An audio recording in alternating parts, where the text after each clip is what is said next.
Georgia website. I'm your host, President for 2012-2013, Diane Bogino. Our guest today is Jane Jenkins Herlong.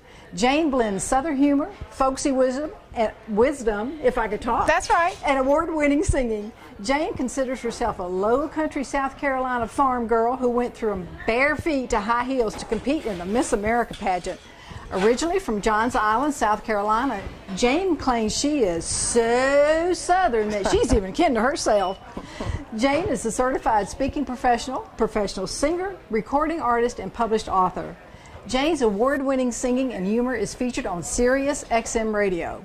She crisscrosses the country sharing her down-home principles delivered with uptown humor. Jane has also spoken in New Zealand and Germany and is fluent in 4 languages: English, Southern, Northern, and Gullah. Good, you did good. What is Gullah? Well, it's just a low country brogue, and it's just synonymous to the Sea Islands, and it's just part of my culture, and I just love it. Okay, It's so an you're gonna have to interesting talk dialect. some Yeah, in I'll do a Gullah. little. Okay. Jane is also active in her church and community. She serves on the parent board at Clemson University, as commissioner at Piedmont Technical College of South Carolina, chair of the National Speakers Association Scholarship Committee, and serves on the foundation board of the National Speakers Association. But Jane's proudest accomplishment are being a wife and mother. Jane and her family live on the family peach farm in Edgefield County, South Carolina. Yeah. Jane, thank you for being here. Thank you. This is a treat. So Jane, tell us a little bit about your journey through professional speaking. Well, I started out as a former Miss South Carolina, living in a town about this big, so much unlike Atlanta. But I didn't know what I was going to do. I came off this exciting year and loved it and traveled. And, you know, if you teach, you have a job in Little Edgefield County, and that's what love does to you. And I just thought, you know what, I just think I'll just sing in churches. So we started out just singing and recorded gospel and contemporary Christian music. And then people started saying to me, well, that was good what you said. Do you have that on tape or CD? And so that started me thinking, you know, maybe I can start speaking. And so I thought, now who's my audience? Because I was, you know, in my 20s. Well, I can speak to schools. So I did that forever. In fact, I would come to Atlanta for about 10 days, and I think I did 22 programs. I know, about kill me, with a child, with my mother with me. I remember we were passing all these eggs, and I went, oh, yeah, we stayed there. So I did a lot of Gwinnett County schools. And I did that until I realized there was an association where you could actually make some money. And I joined NSA. And it's been a great journey for me. And I kind of started out with the gospel singing, speaking to kids, because I have a little signature story. And then it went into associations, and now it's just humor and parodies and blue collar radio and then the writing. So it's just kind of evolved. Right. I had no idea. We never know where we're going to end up. That's right. I know where it started, but I'm going, well, this is fun. So I'm very thankful, I really am. So what changes during your journey have you seen in the profession of public speaking? A lot. It used to be you could just be a motivational speaker and the phone would ring and you just had to get the clients and line up.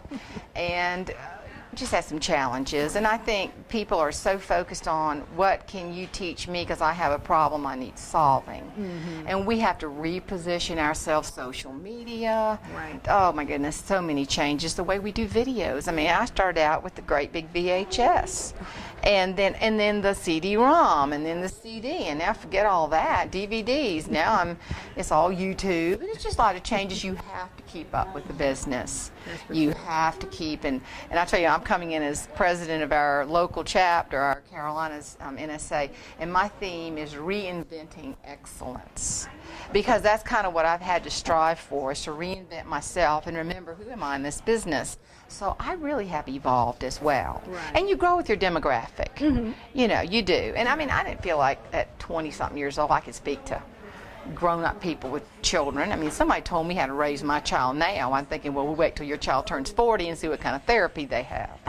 So that's kind of where my journey started, and it continues to just amaze me, really. I'm very thankful. I really am. Mm.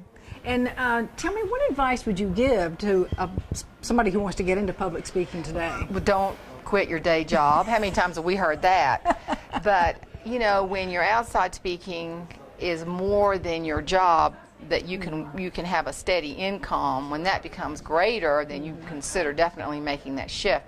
I would say learn, be a part of the Georgia Speakers Association. That's a tremendous perk. For a long time with the small children, and my mother, I took care of my mother.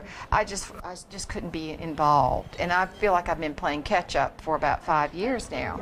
But just go to the conventions, get your speaker magazine, listen to the CDs, and watch, go to the webinars. Just keep learning. Don't be comfortable with success. It's the biggest mistake we make. We think, okay, I've arrived, it's going to keep on, and that's not true. Right. It is going to change, and you got to evolve with it. And that's true for any business. Any think. business. Yeah, right. So tell me, this lady's got talent coming out of her ears. How have you leveraged your talent to promote your business? Well, I challenged myself, and I thought, what can I do that's my purple cow? What is it about me that's a little different? And it's the singing, dropping that into a speech. Not all the time. I'm mostly a speaker. Maybe I'll do 10% singing when it's appropriate, and then the parodies. So I think we're just not professional speakers anymore. We are authors. We are social media people. We are producers of product, and everything's very accessible. You can learn Photoshop. You can edit video, you can edit audio. You just have to learn how to do these things. So I've kind of seen in my own life, I've become more of the master of my products and my website, WordPress. So those are the kinds of things that I'm in more control with what goes out, and I can change it very quickly and to accommodate. So I think it's a matter of pooling your resources and just keep growing and blooming in the areas that you're confident. Right. And what was your biggest mistake? I think my biggest mistake was thinking I didn't need any help on the outside. And that was a huge mistake. And by the time I realized it, I really couldn't be gone for a long time because of my family, my children. In other words, I got help from Lou Heckler, finally got with Lou, love him, and I have several people I've hired now because I can't do it all, and that's another thing, a big mistake, is you can't do it all. That's been a real gift to me to continue to get outside help. What was your biggest challenge in your career? It was finding out where I fit. And the branding, and it's hard with me because I do lots of things.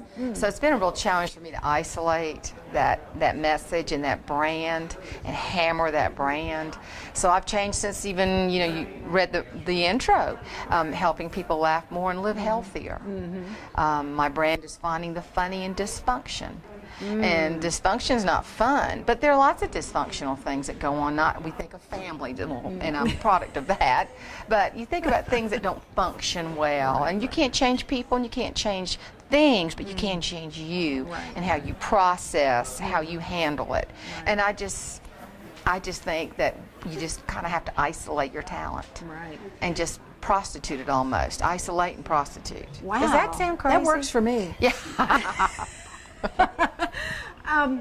So in your career, and I think this is a truism for every business person, how have you balanced your family and your travel? Family's first. And when I see now, I have my daughter's getting ready to attend graduate school. My son is at Clemson University, a senior, hopefully not going to become a senior citizen. Pray for him. He's taking a little bit longer than we expected. But that's first. This business is intoxicating. It will suck you in, and you can lose the most precious thing. And I really, literally prayed that the phone would not ring.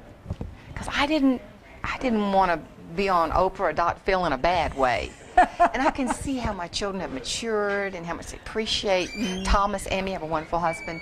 But family's first. It's just simple. And stay strong in your marriage. And of course, when we get up on stage, a lot of times we're rock stars, and just don't let that don't believe your press. Don't believe your whatever. Just stay balanced, stay focused. Realize that family is the most important thing. And how have you, there's 80 gazillion public speakers out there. How have you stood out from the crowd? I can kind of see now that my Southern humor and my singing and the parodies that I'm created, and that's just more of a recent thing, the parodies. I thought I can do that. So I just tried. I grew up on a farm. We don't give up. We just keep trying stuff. That's I mean, right. Daddy couldn't do well on tomatoes. He'd just plant grapes or something, you know, or another crop that would work for us. So we just don't give up. So I think you just keep trying to think, how can I make this work, or how can I try this, or so I think it would be the parodies, the singing, the Southern humor, and I'm still trying to work on that. You know, I try to get it just very specific. So when people hear my name, they go, "Oh yeah," and that's what you want. Right, exactly. All right, I know everybody's been waiting with bated breath. Can you speak some Gullah? Oh yeah. The mule on bulk on Broad Street, got chatty cat and got a twist up and jump, but I want to do fine. I know. What she said. I don't know. Got to come to Charleston and I'll translate it. Very good. We've been speaking with Jane Jenkins Herlong, CSP. She brings a delightful blend of comic relief, folksy wisdom, and song from a recovering Southern belle.